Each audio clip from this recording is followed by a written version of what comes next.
I know that I'm supposed to talk about UFC 328, but let me just talk briefly about the White House card that has been controversial recently.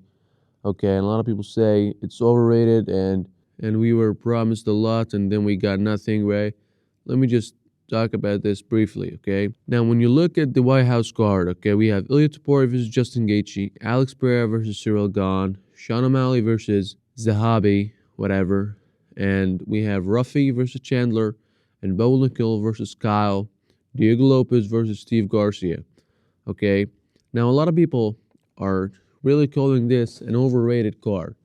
Why is that? Look, you really got to understand something about the UFC right now, okay? The UFC is no more pay-per-view. The period of pay-per-view is over, ladies and gentlemen. You got to wake up and take notes, okay? You really got to absolutely realize that there's no more pay-per-view. It's an actual important thing they really need to hear, okay? When we talk about the Paramount deal, okay, when you are having that much huge deal with such a company like Paramount, you really need to keep constant, consistent, steady performance on each card. Okay, you gotta have a lot of cards throughout the year in a very consistent way, every month or so, and all the performance of it needs to be at around the same level, okay? You don't have to go there and make every single one a banger. You only have to make them all at the same level. Okay, so the card of the White House couldn't have been increased more and more and more in terms of how banger it is, because you simply just can't let it go that high with all the other cards around the year being way lower than it. You should sort of distribute the whole excitement throughout the year,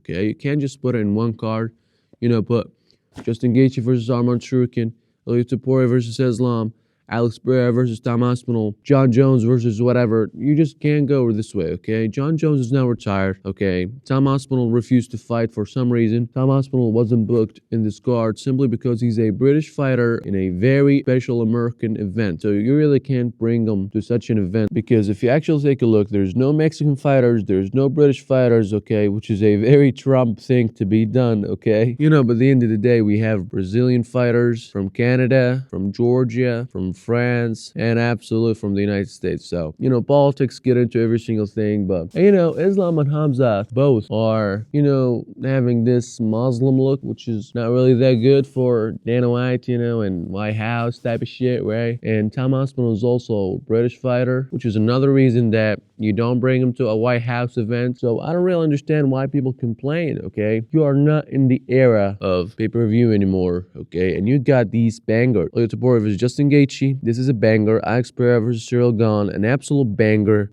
Sean O'Malley versus Zahabi, not really this much. Ruffy versus Chandler, this is gonna be the most entertaining one out of all, in my opinion. It's going to be pure blood. Diego Lopez versus Steve Garcia, I think this one is more one-sided. So if you take a look right now, with this new era of, the membership, it's not pay-per-view anymore. So when you really understand this new approach and you take another look on the fight, you really understand that simply, there's nothing that could have been better. Really, there's nothing could have been better. I'm not defending Dana White or some shit. Fuck Dana White, right? I'm not defending him, but, this card is not really that bad at all. Right? Islam, Hamza, they are Muslims. You can't bring them to the White House. That's how it goes with Trump. And Tom Aspinall is a British fighter. You can't bring him to a White House event.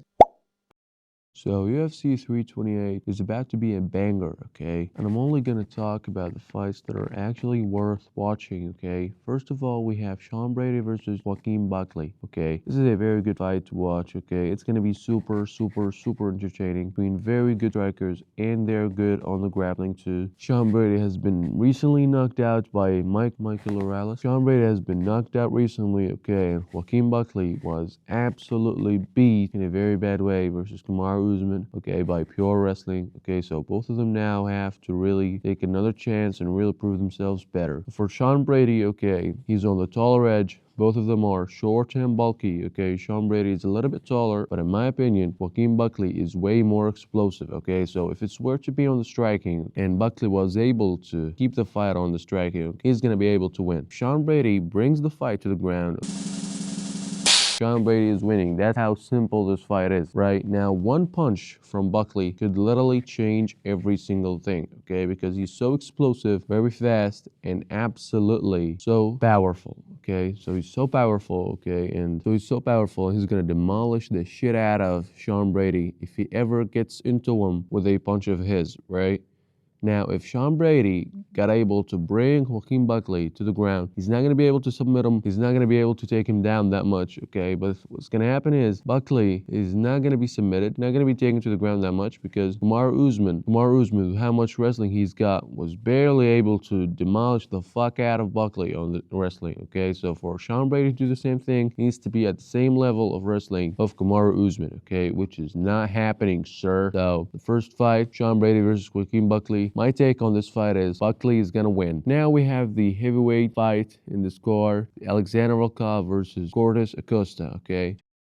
When we look at Alexander Volkov, he's overall better, he's in a better shape, he's way better than Acosta, okay? And in my opinion, okay, Alexander Volkov is very, very well-rounded. Okay? You really can't dominate him in a specific area, right? I don't know how he lost to Cyril Gane, actually, you know, he won in my opinion, but guess what? Alexander Volkov is just gonna make him. Not gonna talk that much this fight. You really need to watch it, okay? And Alexander Volkov is gonna demolish the fuck out of this guy so-called Cortes Acosta, right? So Joshua Van versus Tatsuro Taira is the fight that I really need to watch, okay? It's the only fight that if you had to only pick one fight that you should pick, this is the one that you should pick if you only had to pick one fight out of the whole card in terms of entertainment. It's gonna be an absolute banger. Now, who's gonna win? Well, I think in my opinion, Joshua Van has got the edge, okay? Both of them are very skillful, have very good skill set, and both of them have the chance to really go there and, you know, get the job done. But, you know, in my opinion, Joshua Van is more experienced, okay? And Tatsuro Taira really needs more time, in my opinion. He only needs more work on his stamina, on his well-rounded work, okay? He gotta be way more well-rounded, okay? Because if Joshua Van were to take this fight to the ground, I think Tatsuro Taira is just gonna be more demolished than ever. So Joshua Van versus Tatsuro Taira is gonna go, in my opinion, Joshua Van is going to win with a decision. Now, Khamzat Chimaev versus Sean Strickland. Well, we don't really need to talk that much about this fight, okay? I really want to see Sean Strickland get fucking demolished and humiliated in every single various way, right? That's what I think. Khamzat Chimaev should really go there, demolish the fuck out of him, you know, just take him down and punch the fuck out of him, right? In the very worst case, like the very, very worst case for Khamzat Chimaev, this fight is at least gonna go as worse for his opponent, as worse as it got for DDP, right? He's just gonna take him down and demolish the fuck out of him, never submit him, never do anything to him, just ground and pound, you know, just doing whatever the hell he wants, okay? And the only thing that Sean Strickland is gonna be able to do is to just have the defense, okay? And when you have the defense on the grappling, the one who's holding you and taking a mountain on you is the one who's taking the points, sir. So Khamzat Chimaev is winning this fight in a very humiliating way for Sean Strickland, okay? Now, if Khamzat Chimaev kept the fight on the striking, which is never gonna happen, by the way, Sean Strickland is gonna have a chance. And he's never gonna have this chance ever because we all know Khamzat Chimaev goes immediately to the ground, immediately to the takedown, immediately. He doesn't let you any sort of chance, immediately goes for the legs. And once he goes there, he takes you down instantly. No need to even talk about it. Sean Strickland, you are gonna get fucked in this fight. And I really wanna see it so bad. You're gonna see all your trash talking getting on you, and I want to see your bad blood being put in there.